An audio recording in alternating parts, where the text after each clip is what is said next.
G'day punters, welcome to the first edition of the Queensland Preview Show. My name's Intern Freddie and we've got Curls here. Curls, we finally got you away from doing the Southern form you're not even betting into. Yeah, well, hopefully I can at least sound like I know what I'm talking about now, mate, talking about the horses that we know. And we've got the Sunny Coast this week, which is good too. So we start that sort of round of meetings where we're sort of away from Eagle Farm for a bit, which should be interesting to try and tie all that form in. But anyway, it looks like a reasonably good meeting and look forward to betting into it this week. Yeah. So a few of the punters might not be used to betting Sunny Coast on Sundays or Friday nights. What would you tell them about the track for this Saturday meeting? Yeah, well, I suppose those that do get my stuff, we don't bet often at the Sunny Coast, really. It's obviously it's got a nice long straight, good running. I think we sort of anticipate a fair track here. Looks like the weather's been pretty good, so there shouldn't be any issue there. It's a sort of track where if it's wet, normally they sort of want to get off the fence and get to the crown of the track. Depending on the rail position, they've got that crown at the midpoint of the in the home straight there. But obviously, Saturday Metro meeting rail in the true position. I sort of think,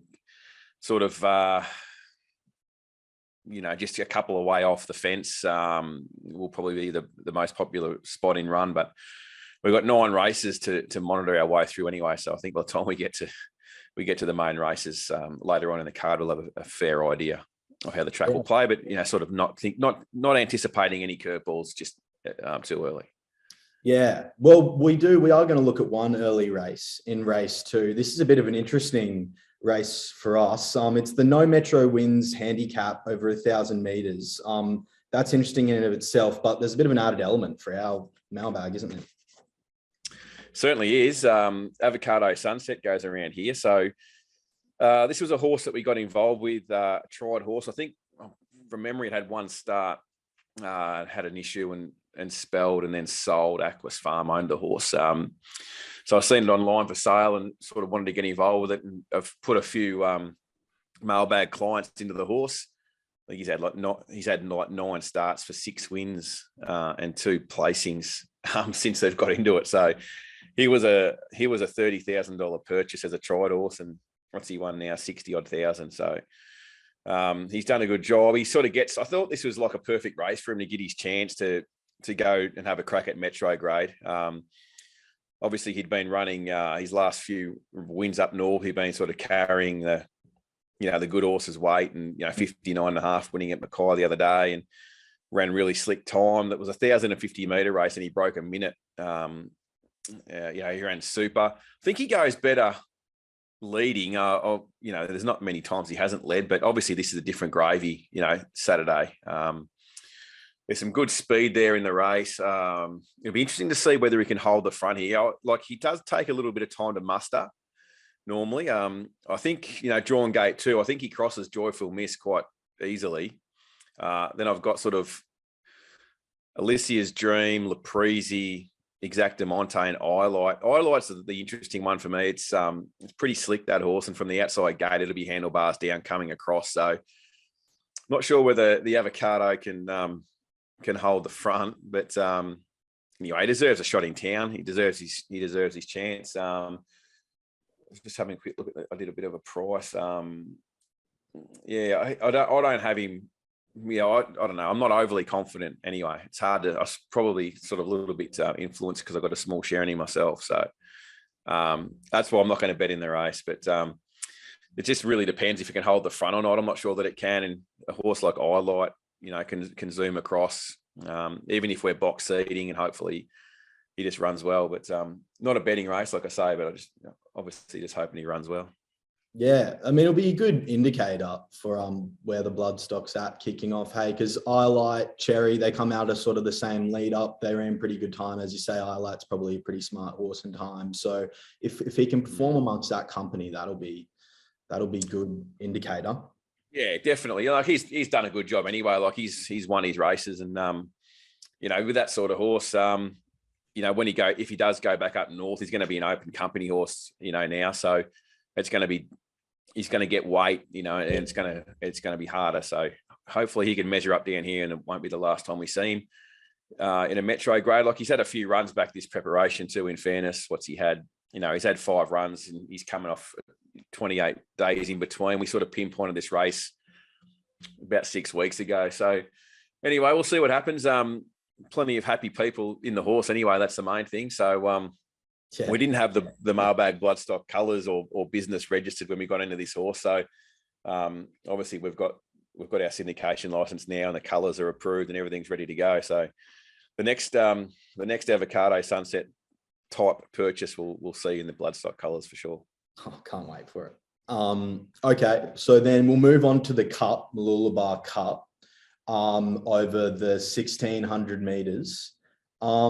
Pretty interesting race. Hey, last year Ballistic Boy won, pretty smart, off a hot tempo. Yeah, I suppose the best place to start is probably the speed map for this race, and we can sort of talk a bit about my prices. Sort of thought Cloak, Wapiti, Bargannon, Fastnet Cyclone, Happy Go, Plucky, they're all going to have to be forward, I think. I think Cloak possibly finds the fence first with a clean beginning. Is an interesting one, Cloak. You know, I've got him right in the market off his best. Remember the horse last preparation? I think it was during the Winter Carnival. He sat outside. He sat outside the leader that day from memory. Put up a massive figure, like it was like a pretty big career best. I think he was a negative 8.9 on the punting form data. His previous best of that preparation was a negative 1.5, so he improved 7.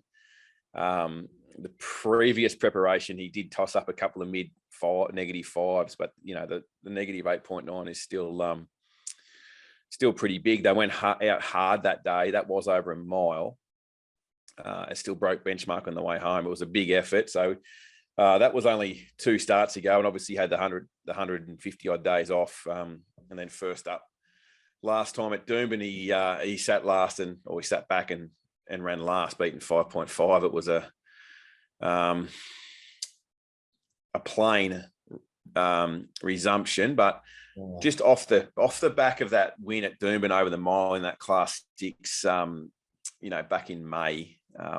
He's gonna be right there if he runs up to that, you know. So if I price him on that run, you know, he's probably like $11 or $12. Where what is he now? 23. So you know, I'll probably be making sure that Cloak goes around like not a loser in this race. I think the horse to beat is the favourite, number 1, Ligulate. I've marked him just under $3. I think the map here, so he's drawn in between So You Win and Prometheus. I think he can sort of settle in front of So You Win. And Prometheus will try and be a little bit more forward too, I'd imagine. Look, I think the race was sort of run to suit him a little bit the other day. Yeah, for sure. And he was in the right spot, right time. It was a good ride, good win. No real issue stepping up to the mile. He has been to this track and trip previously, a listed grade in that members handicap, or the whatever it's called, the Tattersalls members, whatever. Did settle back that day from a wider barrier, and did run on pretty well. Ran 4th, beaten 1.2 lengths. So, you know, and then before that, his 2 previous runs before that, you know, in open grade, he was beating horses like Matawi and Prometheus, who he sort of runs into again here. So I think he's proven. I think he's a nice big strong horse too. So I'm not really concerned with the weight. I think the long straight certainly, you know, it's going to suit Malian the way he rides them. Yeah. You know, like he can put a horse to sleep. I think sometimes he falls asleep with the horse on occasions, but I think he gets an opportunity here, you know, on this track to, you know, I'm sure he'll be fine. He'll have this horse in the right spot. You know, with what looks to be, you know, an even enough tempo to suit. So look, if you like Ligulate, which I do a little bit as well, I've got Tokariki Lad, a lot shorter than market as well. We'll be having something on him. Yeah. I'll be sending these bets out before we post this on on YouTube. Look, he's going to go back from the gate, obviously, but I think there's going to be an opportunity here for this horse to sort of tag a trail in. It's because of the size of the field and the horses that are drawn out wide that go forward. That's why I think they run along a little bit early and make that tempo, at least an even tempo. It's going to give Tokariki plenty of time to balance up. I think his run the other day was really good. I think he sort of stamped himself as ready to do something here. This looks like a very suitable race. Yeah, it's been finding the line well. Like I said, I think it sets up pretty good for him. He came out of the same race as that Ligulate race last time, and he finished off with the fastest last 200 of the race. That was how he prioritised. So you win, bar none, all in that one, and that was an impressive run in that bad part of the track. Okay. Yeah, I think it's certainly looks like it's going to be suited here. Like I say, he's a bit like Ligulate. He's raced these and beaten them. He'll probably be giving Ligulate a start here. But there is, Ligulate does go up a little bit. I think it might go up only a half kilo, and this horse stays at the 54. So it's going to get its chance. I would be surprised if something else won. I know some of these seem to take their turn, but just like the way Ligulate and Tokariki Lad, got through the line last time. Tokariki Lad, like I said, was a little bit quicker last 200. But Ligulate's going to have a start on it. And Cloak was the other horse that I thought on speed, if it can reproduce that figure that it did at Doomben last preparation. He's trained. He's a home track trained horse, and the Sunny Coast trainers do go well at home. I think it's a bit of a Queensland thing, isn't it? The home track horses are advantaged, but it's got to turn it around. It was a pretty ordinary effort, although it does have that 28 days between runs, which I like about the David Van Dyke horses, and it's certainly a pattern that you'll see with a lot of Van Dyke horses. They do have that time between runs for some reason. So how he likes to do it, I suppose. But look, I think we can bet up here. I think Ligulate, like I say, I've got him marked at under $3. I can't see it starting much longer than that, to be honest. I think that's sort of maybe a touch shorter, and Tokariki Lad is the other one. Maybe a tiny bet on Cloak because, knowing that if he can reproduce what he did last preparation, that it'll be on speed and you'll be sick if it knocks you off. Yeah, you want to find those Van Dyke runners when they're a bit further in the market. Hey, so so that's a good play, and then hopefully Cloak will put some tempo into it and set it up. I think a few of these others, Humboldt Current and stuff on the punting form data, just a bit slow tempo beasts sometimes, and when they pop up. So we'll try and bring those good horses into the race. Just wrapping up, Curls, week ahead. So are you betting at Ipswich today? Yeah, so we're just before lunch. We're recording this. Ipswich.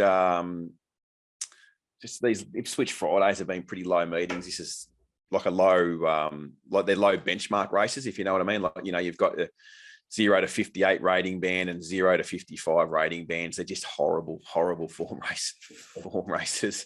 We've got the big Sunny Coast meeting tomorrow. Obviously, the Gold Coast is the provincial meeting. We've also got a tab meeting at Roma, which is Roma Cup. Right. So I've been working through a couple of the better races there, and the Roma Cup looks like a potential betting race, and then we've got Toowoomba on Saturday night. So plenty going on, and then it doesn't stop there because Monday is Warwick, who was the meeting that was postponed the previous week. So we've got Warwick Monday, and then Doomben Wednesday, Gatton Thursday. So we've got a few meetings in my neck of the woods, which is good. So really good timing probably for me to plug the fact that my we've got a 30% discount going on at the minute. So basically what you needed to be doing there is just buying the 3-month subscription that'll get you through from now all the way through the end of the summer carnival, including Magic Millions. So good opportunity to get involved, I reckon. Yeah, so that's like almost like $90 off if they take that 3-month option. Hey, so that's pretty good value. And Roma Cup will be good fun. I won't be going to the Roma Cup. I've had a massive week. I've sort of been drinking way too much this week. We had my son's grade 12 graduation and formal, and I think the parents celebrated harder than the kids. That's the way. That's the way. All right. Well, I think that's it from us. Thanks for joining me, Kels, on the first edition. I'll see you next week for another round. We'll do it all again. Cheers, mate. Thank you. Bye for now.